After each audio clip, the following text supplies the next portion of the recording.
I have been a gamer for my entire life. Ever since I was younger, I can remember the days of old when I would be sitting on the couch and just playing video games. But Josh, that's not any different than now, is it? No, not really. But back then, I had a ton of different games that I just really enjoyed playing and some that I really just kind of grew up on. There were games I would play when I was younger where I just could not beat them. They were just so difficult. Or maybe I beat them and then I just start playing them over and over and over again. But some of these older titles are games that sort of made me really appreciate and enjoy video games. So that is why today I want to take a look back at some of the greats that I had when I was younger. Those titles in multiple eras of my life, whenever I enjoyed them and I just really went all out on them. And I should probably mention that a lot of these video games may appear older than sort of I should have been playing at that time. My parents mostly kept me on generations prior to the ones that were out at that point. So for example, like I was playing on the PlayStation 1 and PlayStation 2 when the Xbox 360 and the PlayStation 3 were out. But my parents just introduced me to these more classic video games. And if I'm being honest, I am really happy that they did. I have such an understanding and such an appreciation for what made all of these games so awesome and what made them classics. But with that, let's move into the video games. Now, I don't have any specific order for these video games like title by title, but I do kind of want to go after them in a way that sort of envelops the way that my life kind of went along, which is why I want to start out at the earliest year that I can remember. Super Mario Bros. 1. This was the game that started it all for me. This was my very first video game. This OG game was one of the greatest titles that I had ever seen. Everything else that I played before this was like tag, swing sets, and tic-tac-toe. Never before had I held a controller and was able to move a character on a screen. And I can tell you that whenever I first started playing it, I was blown away. My mind was just like, oh my god, what is this? Little like 4-year-old Josh was just freaking like he discovered a new planet or a life form. And I know that whenever I was playing it, like I wasn't the best. I would die very frequently. Like I would die a lot. And it took me so long in order to get to the very end of this game. And after I beat it, what did I do? Right back to the very beginning and start playing it again, because as we all know, Super Mario Bros. Has so many secrets. And I never found them on my own originally. My older brother actually helped me find them a lot. And when he would play the game, I would just be sitting there like, this guy is a god! And then I would start playing it and I'd die immediately. And it's interesting because if you go back and check out the first game that you played, you really kind of start to appreciate what you've become as a gamer and what kind of games you really enjoy. And I gotta hand it to Super Mario Bros. For being my first ever video game. And I still love it. Sometimes I'll hop on my Nintendo Switch's little entertainment system thing and just start playing Super Mario Bros. Because it's that freaking good. Now let's move into a different era. The handheld era of my childhood. Now, I'm not going to spend a lot of time on every single one of these games on my list, but I want to bring attention to the ones that were sort of important to me. First one I'm going to be talking about is Tetris. What else do I have to say? Honestly, just saying Tetris is enough to show why I love this game. Tetris is one of those games that you can just keep playing over and over again because you keep losing and you want to get better. And once you start to master it, people are doing mind-blowing stuff with it. One of my friends, she's awesome at Tetris and she freaking like flaunts it all the time. But me, I'll go in there and lose on the first go. But honestly, Tetris is one of those games that you just don't have to say much about because everyone just has a massive appreciation for it. With such simple gameplay and simple mechanics, this game is without a doubt a masterwork of its art. Now, this next game people don't really know about. It's called Lock and Chase. And I love this game. Lock and Chase at its core was basically Pac-Man, except instead of being a man getting balls, you're basically a robber getting coins, cash, and diamonds. You're running around this map and trying to get as many coins while avoiding these officers. And trust me, this game was also difficult. Now that I think about it, it was probably really hard because I was so young playing it and I didn't know how to play video games.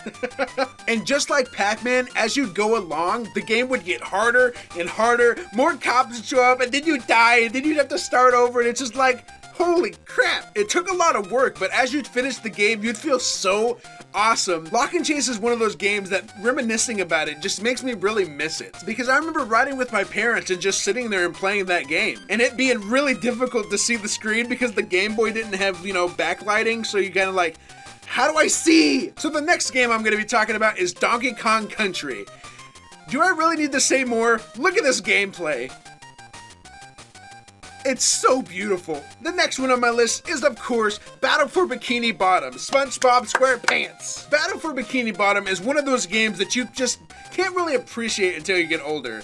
I really love the art style in this game. It looks really good, and the animation was actually something that I really enjoyed just looking at. I believe at this point in the timeline in which I was playing video games, this was the game that really made me appreciate art. Of course I enjoyed them with the previous games, but I think at this point is when I really just started to marvel at the art style. It was so pretty to look at, and all the colors, and my freaking 10-year-old mind was just like blown away. And I just want the record to show that Patrick robot is the most terrifying thing I've ever seen. That thing is chasing you, and you're just, oh my god! You're scared because that thing is so mechanically sounding and you just hear the robot sounds playing and you're just like screaming. That's where my nightmares came from. But honestly, I remember there being a 3D version of this game, but I just personally enjoyed the 2D one better. I felt like the 2D sprites really fit the world of SpongeBob a lot better than the 3D one did. Is that a controversial opinion? The entire fandom of the Battle of Bikini Bottom is gonna come chasing after me for saying that. So if I end up dead in a week, you know who killed me. So do you ever have a video game and it sort of just literally gives you nightmares? For me, that game was Turok. You remember it, the freaking video game where you just have to shoot dinosaurs and you're fighting all these monsters and you're just like, ah! Now, believe me when I say it, that Turok 100% deserved the M rating in this game. And back whenever I actually played it when I was like 6 to 10, you could realize what sort of demographic I was heading into when I played this. And holy crap, this game made me really scared of just everything. I mean, don't get me wrong, it was actually a really fun game and I did enjoy it a lot. But there would just be times when I'd be playing it and then I'd get like terrified and like have to back up a bit before I'd start shooting everything. But I do feel like Turok was such a great game to play. And I'm really happy I played it. I feel like it's one of those games that kind of got me started on shooters as well. Plus, there's actually a portion in the game when you're just sitting there in an old abandoned town and these dinosaurs just come from everywhere. Everywhere! And you must be asking, Josh, did you freaking scream? Yes, I did, and I'm pretty sure I woke up my parents a couple of times. They'd just be lying in bed all comfortable, and all of a sudden they just hear a scream from the living room. Ah! Josh, you okay? But yes, Turok was a really fun game in my childhood. Yes, I got scared. Would I do it again? 100%. And now from a game that terrifies me to a game that didn't terrify me, but made me feel happy. Yoshi's Island. This game was so freaking pretty. Am I right? This game just had a beautiful art style. But the gameplay was so relaxing and also hard at times. I don't know why, but I just had a lot of trouble with Yoshi's Island. I don't know if I'm alone. I feel like I'm alone on this. Every other gamer is just like, Josh, why would you have trouble with Yoshi's Island? Maybe you're just bad at video games. All right, listen. I hate you. But what more can I say about Yoshi's Island? Honestly, it wasn't a huge part of what made me interested in games, but it was just something really different. The platforming and the egg shooting was just such a different mechanic than I had experienced in most other games. And I really came to appreciate it as a child. And with that, let's lead on to the next one, which is Spyro. Spyro is one of those games that I actually didn't play too much of. It was one of those games where whenever I would have a babysitter, I would go over to her house and my parents would drop me off, but then while I was there, she had Spyro. So while I didn't actually have it on my system, I would go over there and I would just freaking go ham on Spyro. From what I got a chance to play, I really enjoyed it, and I really do think that Spyro is just such a fantastic game. But Spyro was so different than most of the games on this because I never got a chance to finish every single one of them. And for what I played on it, it just had a big impact on me and how I enjoyed it. Now, this next era I would say is probably more my teenage years. Probably more 11-year-old to like 15, I would say. So the first one I'm going to be talking about in this section is going to be Ready to Rumble. This game was wild because honestly, I didn't play much of the campaign. I mostly used it to play with my cousins and my dad. We would be playing this so much that I think this is the game that really got me interested in co-op and multiplayer games. Because we'd be fighting each other, we'd be trying to beat each other, and it'd just be going hard at it. First, I beat my cousins in the game most of the time, and then my dad would beat me in the game, okay? In the game. So it was like an endless cycle, but it was so much fun. I really did enjoy the fighting in this game. So much, in fact, that I actually started watching boxing for a little bit whenever I was actually playing this game so frequently. Ready to Rumble was just so much fun, and I actually would love for them to make another one now. I mean, sure, you got the boxing games of nowadays, but they're freaking boring. I just love the outrageous characters of Ready to Rumble. Each one of their fighters felt unique, and that's what made it so awesome. But yeah, if you ever want to fight me, let's go in Ready to Rumble. The next game I want to talk about is Tony Hawk. What more do I have to say? So here I am, doing everything I can, but as I want to have, pretending I'm a Superman. I'm trying to keep my ground on my feet. I feel the world's crashing down around me, and I'm so confused about what to do. Sometimes I want to throw it all away. But oh my god, Tony Hawk Pro Skater is just amazing. The original is one of my top 5 games of all time. And I must say that the soundtrack of this video game was top freaking notch. And while I'm not gonna play every single track on here because obviously I'd get demonetized, I want you to know that if you have not experienced the original Pro Skater, freaking do it. Go freaking get a PlayStation and go do it. It's such a good game. Like seriously, such a good game. The next one we're talking about is freaking Sarge's Heroes. Oh my god, this game was so beastly. Sarge's Heroes is about green army men and tan army men fighting each other. And that threw me back to the days of old when I had those little green soldiers and the tan soldiers and I would just make them fight on their own. This game took that idea and freaking ran with it because this had a story, this had awesome characters, and it had so really good gameplay. Oh gosh, I really want to play this game again. I really want them to remaster it because that was such an awesome part of my childhood. But I do have a problem with Sarge's Heroes. One big 6-legged problem.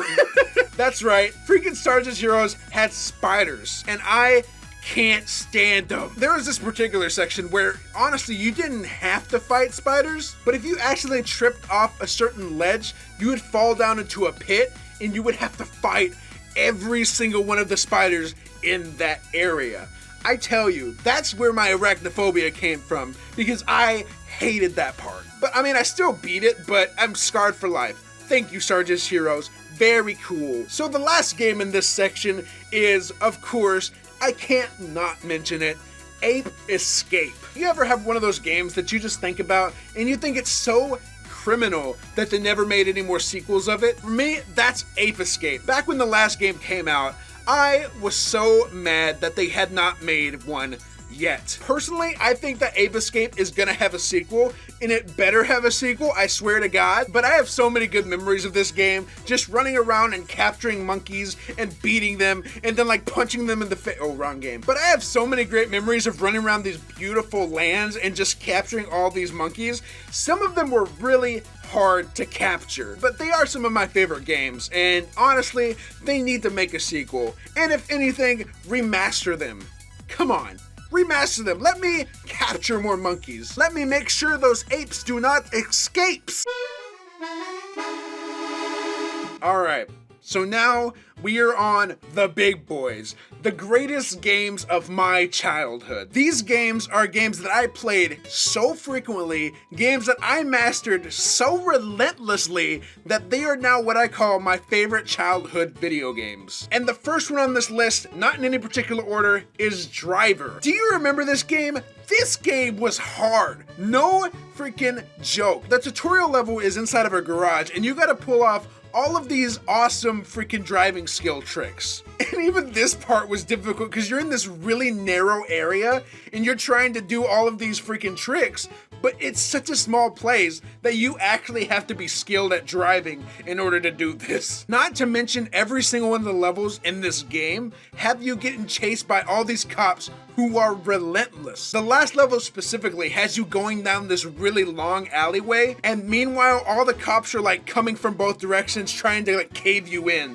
And a majority of the time when you'd be driving down there, yes, they would hit you immediately on the dot. I mean, it was a really hard game, and it was sort of merciless about how it gave you that. I mean, it did sort of let you know what to expect from that freaking garage mission at the very beginning, but I didn't expect it to be that hard. But yes, Driver is one of those games that I just played so much, all the way, every time, and I loved it. The next one on this list is Super Mario Sunshine. Now, I'm not gonna tell you that Super Mario Sunshine is one of the greatest Super Mario Bros. Games of all time, but it's freaking close. Sunshine is one of those games where you feel like Nintendo was really experimenting with what they could do with Mario. And it took a really good formula from Super Mario 64 and implemented it into Sunshine. Sunshine is basically Super Mario 64 2 Electric Boogaloo. And exploring this beautiful island and swimming through this water and freaking getting shooted off by these squids was one of the best parts of my childhood. And also, screw those squids. Screw you, squid! Splatoon sucked anyway! But finding all those stars and seeing all those secrets and completing all those puzzles was what made Super Mario Sunshine so fun to play. And it's just one of those games that you just can't help but appreciate and feel like it really kind of helped set the groundwork for other games to come after, because Galaxy really felt like a spiritual successor to Sunshine. But yeah, Sunshine is so good and everyone should play it, just saying. Alright, but that is all of the games that I really did enjoy throughout my whole entire childhood. And I don't think I can think of any other game that sort of made a huge impact on the man that I am and the games that I do thoroughly enjoy. Personally, I think that this video is over, and I don't think that's gonna change at all.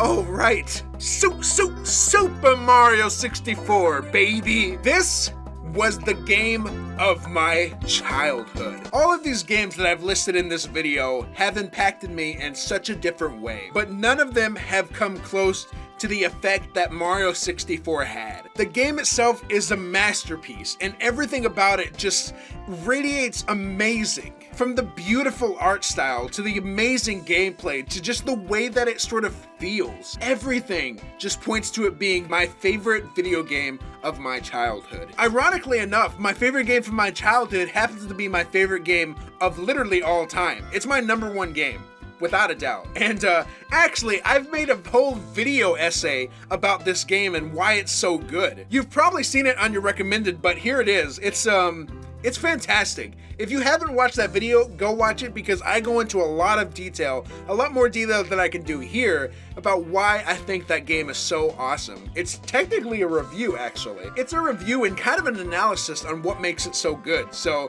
if you want to go watch that video, you should go check it out, because that is probably one of my favorite videos that I've ever created.